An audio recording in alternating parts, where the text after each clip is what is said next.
Ever imagine ending up sitting in a bus with 12 idiots and a directionally challenged driver? You are in the right place this time, because this is Limbus Company, the one game I honestly forgot was a gacha game with its fully voiced story, cutscenes and progression. And you know it's a solid game when I'm just going to outright answer the very question in my video title that dragged you in here in the first place. It's worth playing. And it may just be the one thing a veteran gacha player might enjoy if you're tired of standard turn-based combat. But if you aren't convinced, then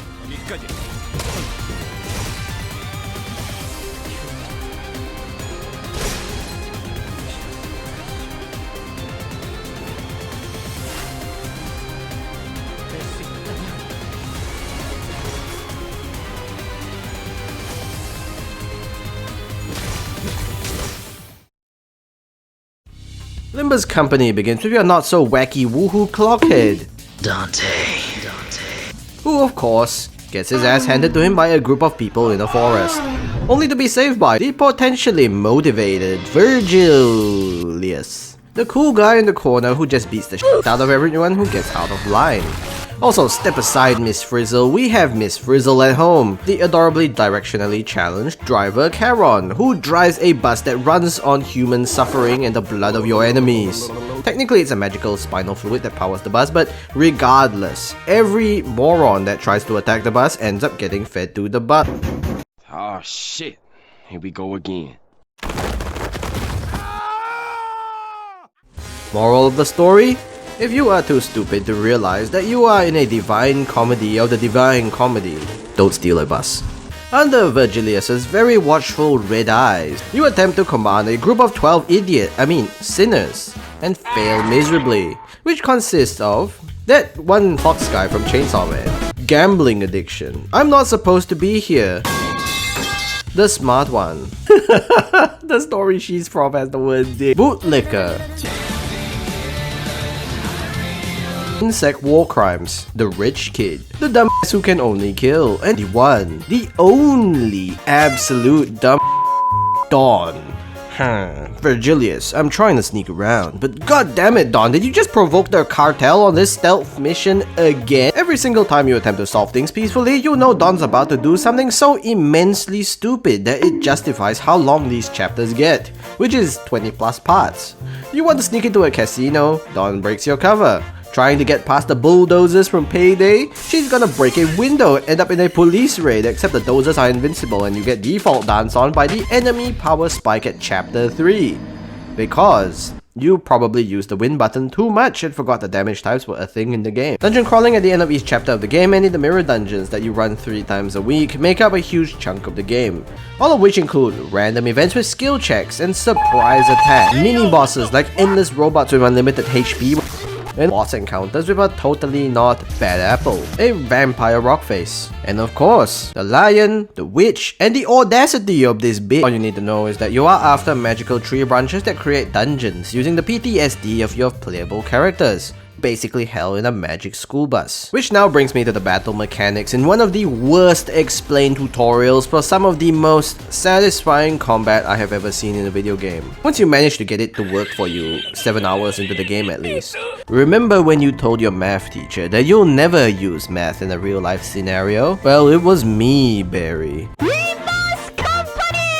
That's all culminated to you attempting to even play it in the first place, because you are going to wish you paid attention during your math class. For those who don't want to learn the mechanics though, the win rate and damage buttons on the side exist for you to use. At least until you start losing every single battle and the devs force you to learn the combat anyway. So I'm gonna break down the parts that I understand as much as possible for you. Limbus looks simple at first with its Candy Crush style of gameplay, where you gain synergy from chaining the same colored skills. But when you start fighting eldritch abominations from the bowels of these dungeons, you'll have to drag skills in to counter attacks from the monsters by clashing and hopefully winning said clashes. Allies and enemies all have coins that come from the skills, and when they clash they'll roll numbers and the bigger one wins, which causes the loser to lose a coin. And this repeats until one person runs out of coins, where the winner gets free hits per coin left. Use dispense skills when you're getting your ass handed to you, and hope for the best you don't lose the dice roll RNG. The following though? I seriously hope so, because it only gets worse. Each character has passives and special skills that all add to the rolls, leading to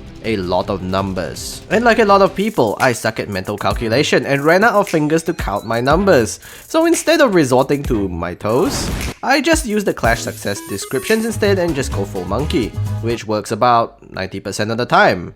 Sort of. Once you generate enough energy from using specific skill colors, you can use the special attacks of your characters, known as egos, which can be swapped out for others, alongside identities of your characters that are separate versions of them from different timelines. Because these 12 sinners are the only characters you get throughout the game, so the devs had to find a way to give you something to roll for on the gacha. And to sum it up, Falcine Turtleneck is peak culture. Hey, I caught a bunch of fish! And oh shit, did he just catch a sword? And no matter what timeline you try to find, Don still a dumbass. But if you are a new player and have witnessed the two words, RIP and space, you're pretty much set for the rest of the game. Sanity acts as a sort of team morale which drops when you lose momentum in battle by getting staggered or wrecked, so everyone starts, you know, panicking when their allies turn into sludge. Also, using an ego with low sanity causes them to go absolute bonkers, and my man went, oh, why are there so many seagulls? He doesn't do If you do have terrible gacha luck though, even with a generous approximate 3% SSR rate for the identities and a pity of 200 rolls, there is the shop for you to use shards from the gacha to buy them. But while you do save shards, the base characters are actually very playable, and the pure Bluntium with base Heathcliff's blunt damage will save your sorry ass when you get hit by a dozer or a cyborg hunting cult in chapter 3. The devs are actually quite generous with their maintenance compensation though, so you're gonna be getting plenty of premium currency to roll for 3-star units if you stick around long enough to wait for events. And of course, Refraction Railway. You'll find out very painfully that you need to upgrade characters using EXP tickets and threads, ideally to up tie 3. And it's the first gacha game I've ever seen where the devs actively punish you for skipping missions by giving you 1.5 drops for the equivalent stamina of 2 runs. Not that the gameplay isn't fire, but I really think it'd be nice not to be punished for not having enough time to use stamina and play the game. Events are pretty plentiful in the game, and I have to say, this is the one time I can forgive a game for having a fortnight battle pass, because it's actually well designed enough to the point it even gives you a free ego at some point too, which I find really hard to get from the gacha, all without paying for the premium tier unlike most other games. Which really just brings me to the verdict for Limbus Company. And it's seriously one of the few times I can give a gacha game a score this high. It's a 9 out of 10.